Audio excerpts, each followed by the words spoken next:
धोने वाली बहू। शादी के पहले से ही विभा को कपड़े धोने का बड़ा शौक था। कभी नल के नीचे तो कभी तालाब के पास। अरे मेरी नीली वाली लुंगी नहीं दिख रही है। विभा की अम्मा, कहाँ रखी है लुंगी? अरे वो तो विभा ने परसों ही धोकर रखी थी आपकी अलमारी में, देखो वहीं होगी। वो ना मैंने आज धो दी, मुझे लगा कि गंदी हो गई होगी। अरे कैसे गंदी हो गई थी? उसे तो मैंने पहना भी नहीं। हे भगवान, इस लड़की के कपड़े धोने की आदत से परेशान हो गया हूँ मैं। जितना तो घर में राशन नहीं आता, उससे कहीं ज्यादा डिटर्जेंट पाउडर का खर्चा है।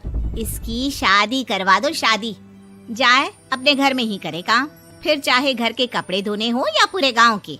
हाँ ठीक बोल रही हो, देखता हूँ मैं कोई लड़का। वो दिन भी आ जाता है जब विभा को देखने लड़के वाले आ जाते हैं। लड़की मुझे अच्छी लगी। होने वाली सास कहती है, बेटी अगर कुछ पूछना है तो पूछ लो। वैसे तो हमारी लड़की बहुत ही शर्मीली है, जो बोल दो वो मान लेती है, इसे क्या पूछना होगा। अरे कैसी बात कर रही हो माँ, मुझे इन लोगों के घर रहना है, सवाल तो कई है।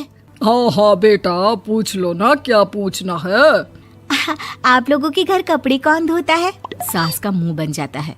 देखो, अगर तुम ये कहना चाहती हो कि तुम्हें कपड़े धोने नहीं आते तो सुन लो, कपड़े मैं ही धोती हूँ, लेकिन तुम्हारे आ जाने के बाद मैं रुमाल तक नहीं धोऊंगी। अरे चुप रहना भाग्यवान, बहू बेचारी घर आई नहीं, उसे डराना शुरू कर दिया। वो क्या है ना बिटिया, अभी तक तो ये कल्लू की माँ ही धोती थी, लेकिन अब तुम्हारे पापा तो दहेज में वॉशिंग मशीन देंगे ही। तभी विभा की माँ बोल पड़ती है, सवाल भी पूछा तो क्या। वैसे भाई साहब, मशीन की तो फिर भी कपड़े धोने की कैपेसिटी होती है। मतलब जो बिटिया दे रहे हैं ना विभा, इसे कपड़े धोने का बहुत शौक है। ये आप लोगों के क्या, आस पड़ोस गांव मोहल्ले सबके कपड़े धो दे और उफ तक ना करे। बाहर देखा नहीं आपने कितने कपड़े सूख रहे हैं? सब हमारी बिटिया ने ही तो धोए हैं। बस भी करो ना माँ, शर्म आ रही इतनी तारीफ सुनकर। और तो और एक दाग निकाल कर दिखाओ तो मान जाऊं। हाँ अच्छा, माफ करना बेटा, मैंने गलत समझा। हमें तो रिश्ता बहुत पसंद है। और ऐसे जुड़ जाता है रिश्ता कपड़े धोने का शौक रखने वाली विभा का। उसकी शादी हो जाती है कोयला फैक्ट्री में काम करने वाले कल्लू के साथ। शादी के बाद अचानक विभा चिल्लाती हुई सास के पास आती है। सासू माँ, अरे सासू माँ कहाँ है आप? ये तो धोखा है, धोखा दिया आप लोगों ने मुझे। इसे ससुर के चक्कर के बारे में पता चल गया।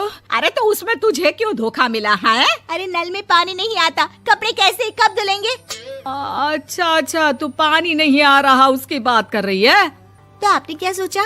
कुछ नहीं। अच्छा, तेरी माँ ने कहा था कि कपड़े धोने का शौक है तुझे, याद आया मुझे। शौक बोलकर कपड़े धोने वाले मेरे जुनून को कम ना आके सासू माँ, कपड़ा धोना मेरा गुरूर है। तभी पति भी वहाँ आ जाता है। अभी मैंने इसे सनी देओल की फिल्म दिखाई है, उसी के डायलॉग मार रही है माँ। अच्छा सुन, साफ बता रही हूँ, पानी सुबह 4 से 6 और शाम को 10 से 12 आता है, समझी? विभा टाइमिंग सुनकर हैरान हो जाती है। ये क्या भूतों का मोहल्ला है? सुबह 4 बजे उठकर कौन कपड़े धोता है? 4 बजे टंकी में पानी जाता है, फिर सारा दिन धोना ना, किसने मना किया? अरे कैसी बात कर रही हैं? 200 लीटर की टंकी में कितने कपड़े धो लूंगी मैं? सुबह ही उठ जाऊंगी मैं। अब क्या था, विभा सुबह 4 से लेकर रात के 12 बजे तक कपड़े ही धोती रहती। एक रोज सास पड़ोस से निकलकर कहीं जा रही होती है कि साथ वाली कहती है, हाँ कल्लू की माँ, जरा ये बताओ कि 2 साड़ी है, 2 ब्लाउज और एक पेटीकोट और एक नाड़े वाला लंबा कच्छा। हाँ तो? अरे तो क्या, कितना लोगी धुलाई ये बताओ। धोबन दिख रहे हैं हम क्या?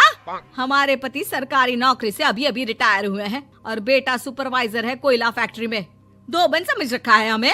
हाय रे कल्लू की अम्मा, माफ कर दो, वो तो मोहल्ले में यही सब बता रहे थे कि तुमने बहू को कपड़ा धुलवाने के काम में लगा दिया है। सास को पड़ोसन की बात सुनकर गुस्सा आ जाता है। वो घर पहुंचती है जहां घर के बाहर ही इतने सारे कपड़े सूख रहे होते हैं जितने कि किसी धोबन के घर पर। अरे ओ कल्लू की दुल्हन, बाहर निकल। माँ जी यहीं आ जाओ, बाथरूम में चादर धो रहे हैं हम। अरे अभी हम धोते हैं, तुमको बाहर निकलो। ये आस पड़ोस वाले बोल रहे हैं कि हम बहू से कपड़े धुलवा कर उसे कपड़ा धोने वाली बना दिए हैं। अरे छोड़ो ना माँ जी, किन लोगों की बातों में आती हो?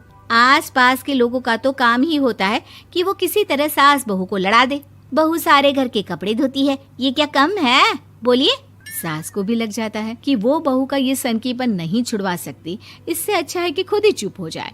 एक रोज सास और बहू मंदिर जाते हैं, जहाँ सास की साड़ी वहाँ खड़ी भीख मांगने वाली से मिलती है। माँ जी क्या बात है, आपकी साड़ी उस भिखारन से कितनी मिल रही है ना? हाँ हाँ देखो तो, दोनों की साड़ी मिल रही है। क्या बात है कल्लू की अम्मा, तुम खुद को तो अफसर की बीवी बताती हो और ऐसी सिंपल सी प्लेन साड़ी पहनकर घूमती हो। सिंपल और प्लेन नहीं है ये साड़ी। तो क्या सोने के धागे से फूल बने हैं?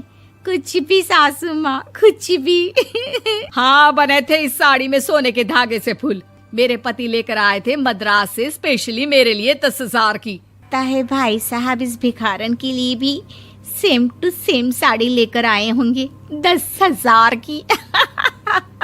सास उस वक्त तो कुछ नहीं कहती, लेकिन बहू के साथ घर आती है और अलमारी से एल्बम निकाल कर लाती है। ये साड़ी देख रही है, ये वही साड़ी है जिसे मैंने अभी पहना था। इस साड़ी में ये जो चमकदार फूल दिख रहे हैं ना, ये सोने के धागों से काढ़े गए हैं। लेकिन तू लोकल वॉशिंग मशीन ब्रश से घिस घिस कर सारे फूलों को निकाल कर साड़ी प्लेन कर दी। मुझे माफ कर दीजिए सासू माँ। और तो और, जब मैंने तुझे तेरी गलती के लिए कुछ नहीं कहा, लेकिन तूने तो सबके सामने मेरा मजाक ही बना दिया। क्यों? बहू को समझ में आ जाता है कि अब से उसका कपड़े धोना बंद।